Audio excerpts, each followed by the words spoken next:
You already know what time it is. It's your boy DJ Richie Skye back with some tea, interviews, recaps, and more. And be sure to check the links in the description of this video for trips, for books, one-on-one sessions, and more. Now let's get into the tea.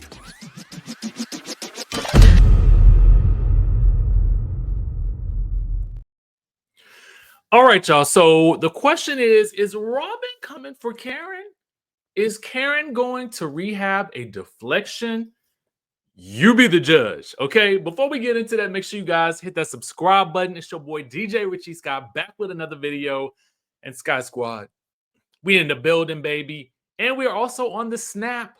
Follow us on the Snapchat-orization, the Snapperization, the snaps, where it's all going down. Oh, yes. I'm a very active snapper these days.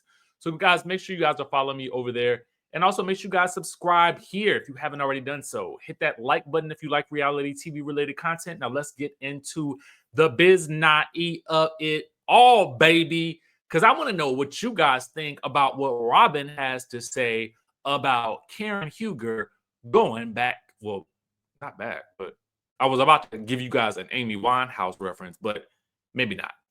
Anyway, let's get into exactly what Miss Robyn had to say when she was on Watch What Happens Live with Giselle.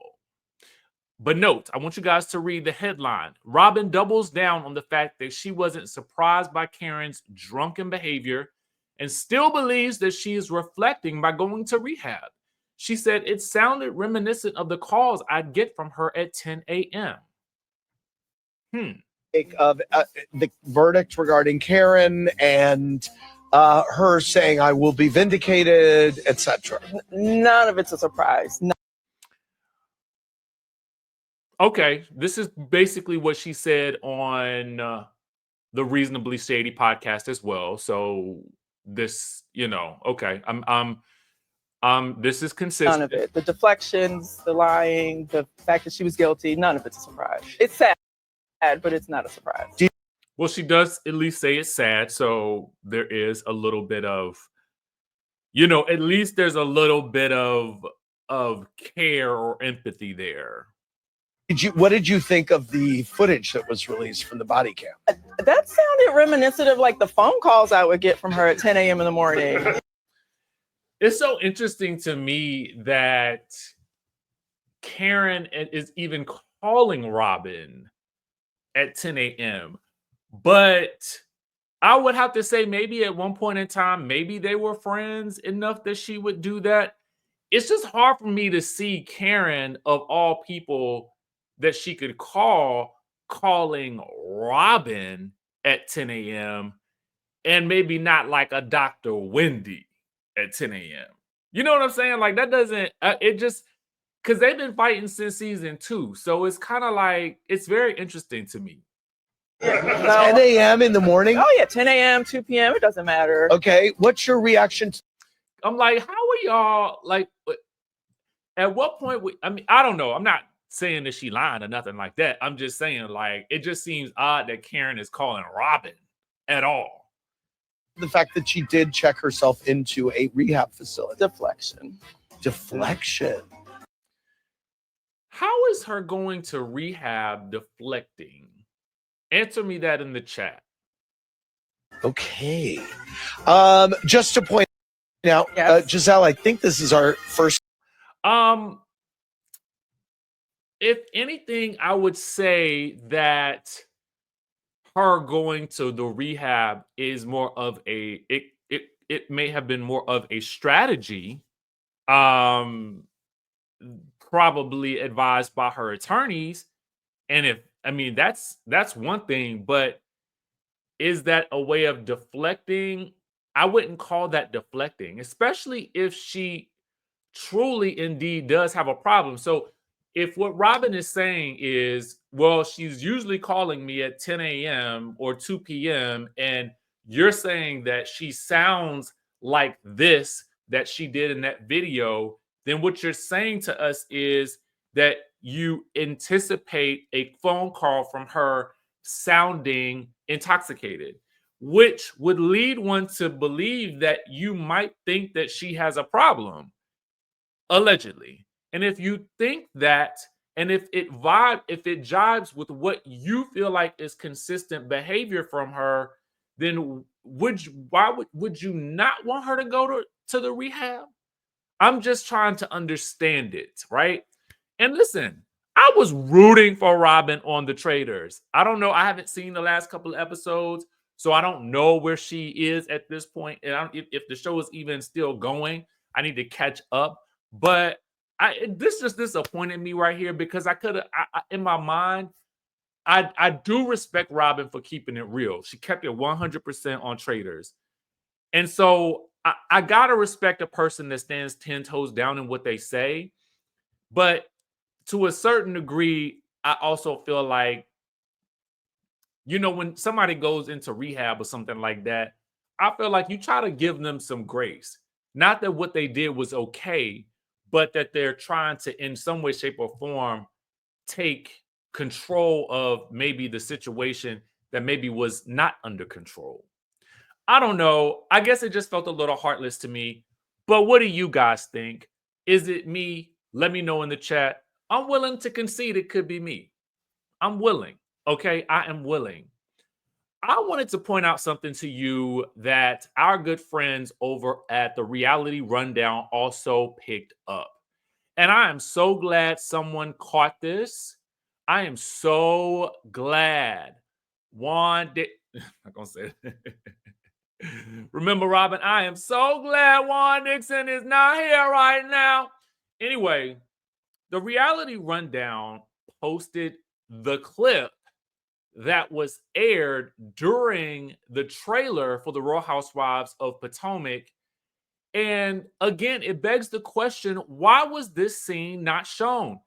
The caption reads, after the season 9 finale where Stacey shared that Karen was talking behind Wendy's back, the castmates on X quickly pointed out that this certain scene we saw in the trailer for season 9 didn't make the cut into the actual show. Wonder why. So this is a deleted scene, and I wonder if will they show it during the reunion? What will we see? Because here is how the conversation went. Off and on camera. I wouldn't respect that. So let's listen again. I have always held you down. Off and on camera. I wouldn't respect that. How did this conversation go? And why did we not see it? Listen, while I felt like we definitely needed to see the Dog and Pony show, I also felt like we should have seen this. That little extra clip that they added at the end with Karen and all that, while it was dramatic, I do feel like it didn't finish telling us the story that was captured this season. And I want to know why. Why does it always seem like these shows be leaving some of the best footage on the cutting room floor in favor of some stuff that we don't even care about? We didn't need to see that much of TJ in this episode. Replace TJ with AJ, okay? AJ was the person that Stacey needed in her corner, not TJ. That's, again, no disrespect to TJ and his occupation or whatever he does.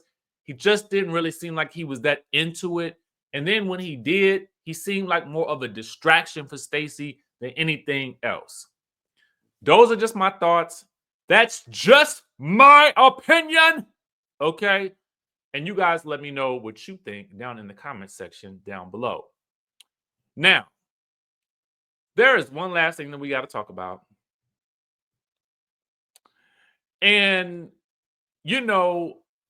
because today is a Love It Hip Hop Day, and I had seen this earlier, let's get into Bambi coming to Erica Mena's defense.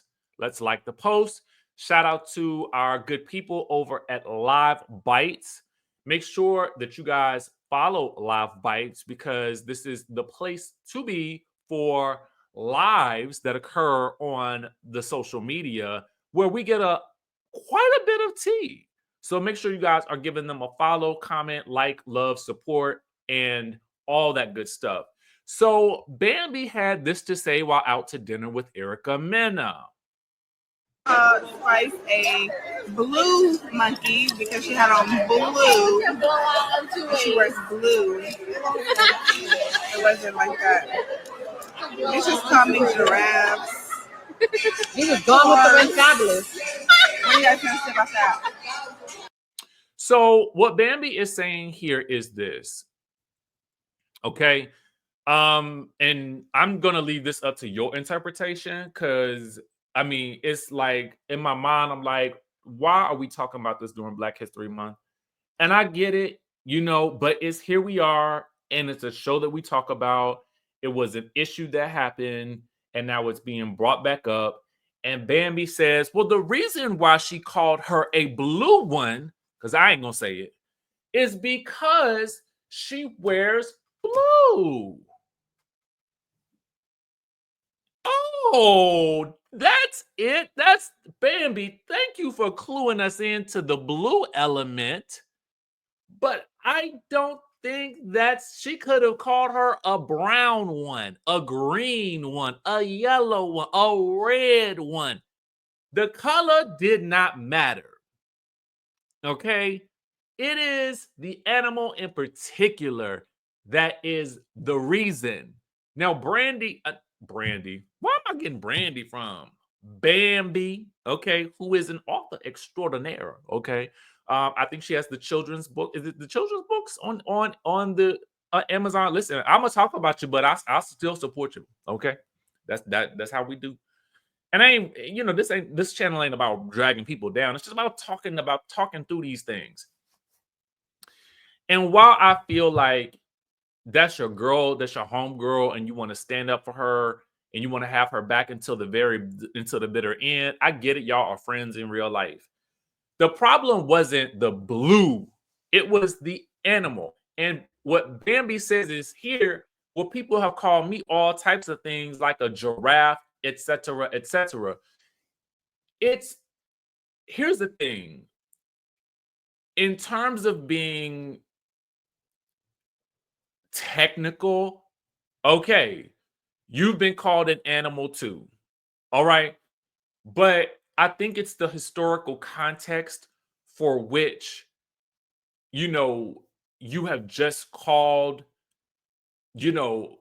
Erica has called Spice an animal that has been rooted in with a lot of negative connotation with regards to Black people in general. And it is also the fact that she has apologized for this, but there had to be some acknowledgement that, oh, maybe you were ignorant to this, but at the end of the day, people held her accountable for that, as they should have. And to now come back a year later, bring it back up, and then try to justify it, I get that Spice was also, I feel like, antagonizing Erica about a situation for which she had no business even discussing. But it's also like it's also a place where you also gotta recognize that there's a line that that your mouth can't be faster than your mind. Okay. And that's the situation that Erica found herself in. So I feel like, Bambi, you should have just left it at that, left it there. If you want to be friends with Mena, I don't think people are really tripping about that. But to just bring all this back up, and it's Black History Month too, it's just like beyond. It's just beyond. So anyway, make sure y'all tune in to Love and Hip Hop. I think Mena has a new show that's coming out on Zeus, 2 Ways with Mena. So I don't have a subscription to Zeus. So somebody have to let me know how the show is if you guys have decided to watch it. Now, with that being said, I actually have an interview that I have to go and get ready for right now. So make sure you guys keep it locked onto the channel. Subscribe if you haven't already done so. Be sure to follow on the Snap, okay? And also like this video if you like reality TV related content, and comment down below as to whether or not you thought Robyn was being shady. Why did they leave that scene out of Potomac? Why is Bambi even bringing this up again? Is it because Erica's show is about to drop? Things that make you go, With that being said, I will catch you guys in the next video.